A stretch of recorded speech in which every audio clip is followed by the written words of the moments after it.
big news right off the bat. I don't know if you guys had a player getting suspended for taking money for something anywhere on your bingo card when you were going to sleep last night. I did not.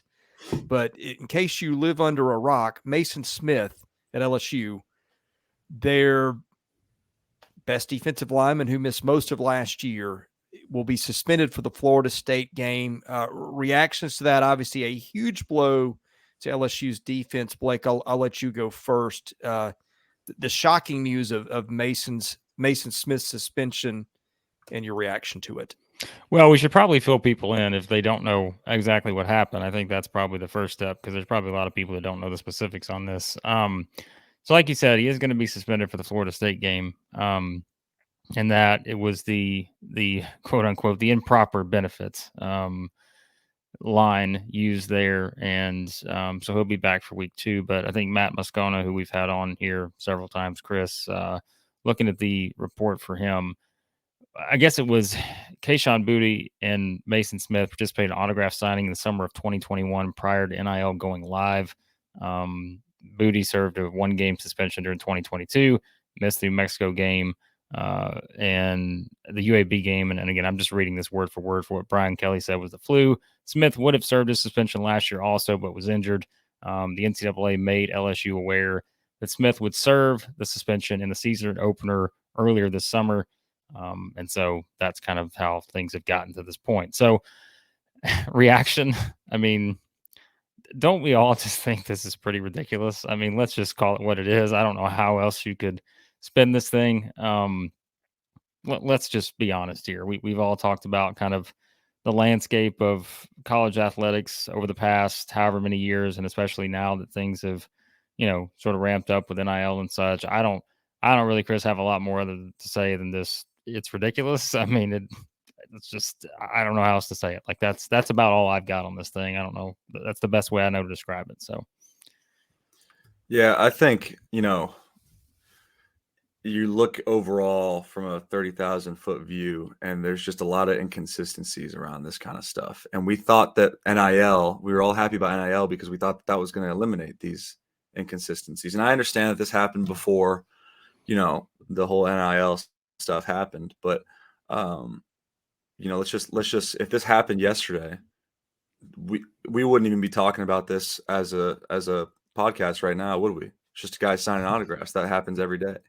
And now this guy's missing arguably the biggest game of the year for LSU. Definitely, a huge game that can either propel the Tigers forward, but they also lost it last year and ended up doing pretty well. So we'll see how that affects them. But overall, there's just a lot of inconsistencies here. And, I'm sure we all saw the, Johnny Manziel documentary recently on Netflix and him signing all those autographs and what that meant. And there's no talk about taking his Heisman Trophy away.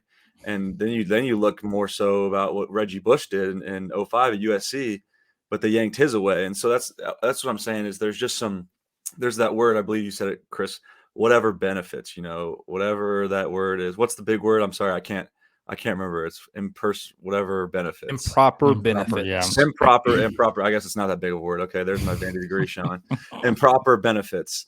Okay, what does that mean? Explain it. Because there's just way too many inconsistencies, and guys are hurting for it. And not only are guys hurting for it now, but teams are hurting. And LSU is going to hurt. They're going to miss Maason Smith in that opener, no doubt. He's a force, an absolute force. I've seen him on tape when we were preparing for teams in the West last year, like Ole Miss, and throughout my career. Maason Smith is a force, and he's definitely going to be missed, and they're going to need him. They're going to need him in that big game for sure.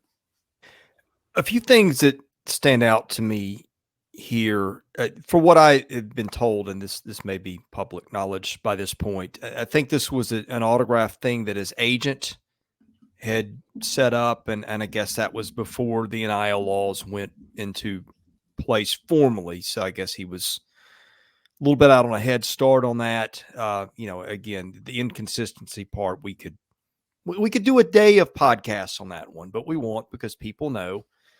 That's no new news. I think two things that jumped out to me: the Boutte suspension last year for the same thing. So he was suspended last year I mean, you would think the NCAA could have said, all right, fine, serve your suspension during your injury.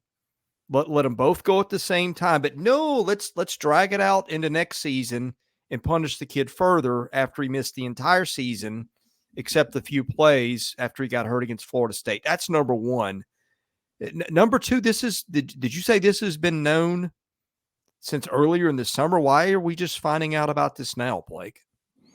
I have no idea. That was the part of the report. Again, that's just, I'm reading that straight from website here. I'm reading it from sportsillustrated.com, and they had sort of sourced the quote from Matt Moscona, and that's what it said. So I don't know. I mean, like you said, we could spend an hour on this entirely about the NCAA and everything that's come along with the missteps here, but I think we wouldn't exactly be breaking any new ground. I mean, this is just something that's par for the course, I think, and especially in this era now.